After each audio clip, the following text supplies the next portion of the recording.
बिल्कुल, देखिए जिम्मेदारी तो पुल निर्माण विभाग की है और जो कंस्ट्रक्शन कंपनी है उनके ऊपर है। और ये पुल गिरना कोई आसान बात नहीं। बिहार में तो ऐसा लग रहा प्रतियोगिता और ये पुल गिरने की। आप देखिए, इससे पहले सिवान अररिया के बाद अब ये पूर्वी चंपारण के घोड़ा सहन जाने वाले रास्ते पर यह पुल गिरा है। और सबसे बड़ी बात, घटिया निर्माण की शिकायत की जा रही थी लगातार, लेकिन यहाँ इस बात को लेकर भी शिकायत की जा रही है कि पहले से ही कई आरोप लगाए जा रहे थे, लेकिन कोई देखने नहीं आया। इस पुल को देखने एक ही कॉन्ट्रैक्टर है जिसको बार बार पुल बनाने का पूरा कॉन्ट्रैक्ट दिया जा रहा है। ये लापरवाही क्यों? क्योंकि लगातार बिहार सरकार के दामन पर दाग लग रहा है यहाँ पर।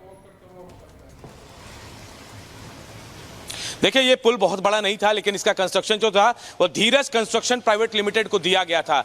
और एक तो नहीं है, जो बड़े कंस्ट्रक्शन है वो आपको पता है कि बिहार में ज्यादातर बड़े कंस्ट्रक्शन एक ही कंपनी के नाम है, लेकिन ये छोटा पुल बन रहा था और ये धराशायी हुआ है। जांच का विषय है। लगातार आरोप लगाए जा रहे थे आसपास के जो ग्रामीण है कि घटिया सामग्री का इस्तेमाल किया जा रहा था। जो दलील संवेदक दे रहे, जो ठेकेदार दे रहे कि नहीं कुछ और वजह हो सकती है गिरने की। 2 स्पैन का काम हो रहा था, उसके बाद ये भरभरा कर गिरा है, लेकिन इन दलील को खारिज किया जा रहा है। जो संवेदक कह रहे हैं, ठेकेदार कह रहे हैं, उनकी बातों को खारिज कर रहे हैं। आम लोग कह रहे हैं कि इस मामले की अच्छी तरीके से जांच हो तो पता चल जाएगा कि कहां अनियमितता बरती जा रही थी। देखिए, कई तरीके की दलीलें दी जा रही है, लेकिन दलीलें देने के बावजूद भी जिस तरीके से बार बार ये पुल गिर रहे हैं, सवालों के घेरे में सरकार आ चुकी है। आपको बता दें कि अभी देखिए, हाल ही में अररिया में पुल गिरने की वजह से जो है बड़ा विवाद देखने को मिला था। सिवान में इसके बाद पुल गिरा और अब मोतिहारी में पुल गिरने की वजह से एक बार फिर से सरकार पर सवाल उठने लगे हैं। अब आपको रिपोर्ट के जरिए दिखाते हैं कि अब तक बिहार में कितने निर्माणाधीन पुल गिर चुके हैं और कहां-कहां पर ये पुल गिरे हुए हैं। रिपोर्ट के जरिए देखिए।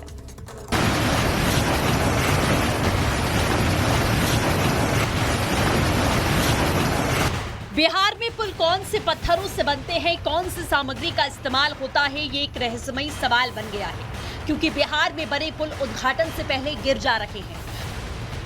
भ्रष्टाचार की सूरत में ढहता पुल सुशासन बाबू की सरकार से कई सवाल पूछ रहा है। आखिर कब तक बिहार में पुल भ्रष्टाचार की भेंट चढ़ते रहेंगे?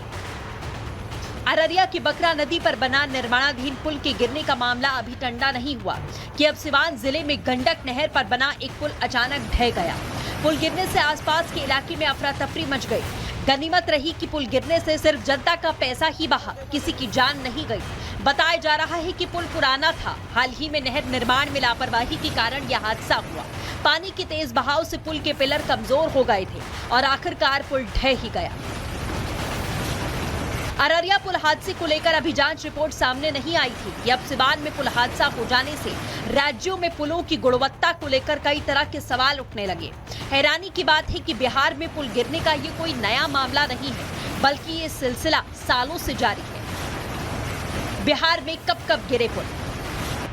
18 जून 2024 अररिया। बिहार के अररिया जिले में बकरा नदी पर बन रहा पड़रिया पुल नदी में समा गया। 22 मार्च 2023 बिहार के सुपौल जिले में बकौर में बन रहे बकोसी नदी पर पुल का स्लैब गिरा। हादसे में एक मजदूर की जान गई। 24 जून 2023 बिहार के किशनगंज में मेची नदी पर बन रहा पुल धंस गया। 4 जून 2023 बिहार के खगड़िया जिले में 1717 करोड़ की लागत से बन रहे पुल का हिस्सा गिर गया। 16 मई 2023 बिहार की पूर्णिया जिले में एक निर्माणाधीन पुल निर्माण के कुछ घंटे बाद ही भ्रष्टाचार की भेंट जा चढ़ा। 19 मार्च 2023 यहां महानंदा नदी पर अंग्रेजों के जमाने का पुल ढह गया। बाढ़ के दौरान ये जर्जर हो चुका था। 19 फरवरी 2023 पटना जिले के बिहटा सरमेरा 4 लेन के पास एक निर्माणाधीन पुल टूट गया। बिहार में पुलों की गिरने की फहरिस्त बहुत लंबी है, जिसे गिनना बहुत मुश्किल है। सबसे बड़ा सवाल कि आखिरकार पुलों के निर्माण में घटिया सामग्री का इस्तेमाल क्यों? सवाल पुल बनाने वाली कंपनी पर कार्रवाई क्यों नहीं? सवाल ये कि आखिर बिहार की जनता कब तक एक मजबूत पुल का इंतजार करेगी और कब सुशासन बाबू पुलों की बदहाली पर अपनी नजर डालेंगे। Bureau report, Republic Bharat.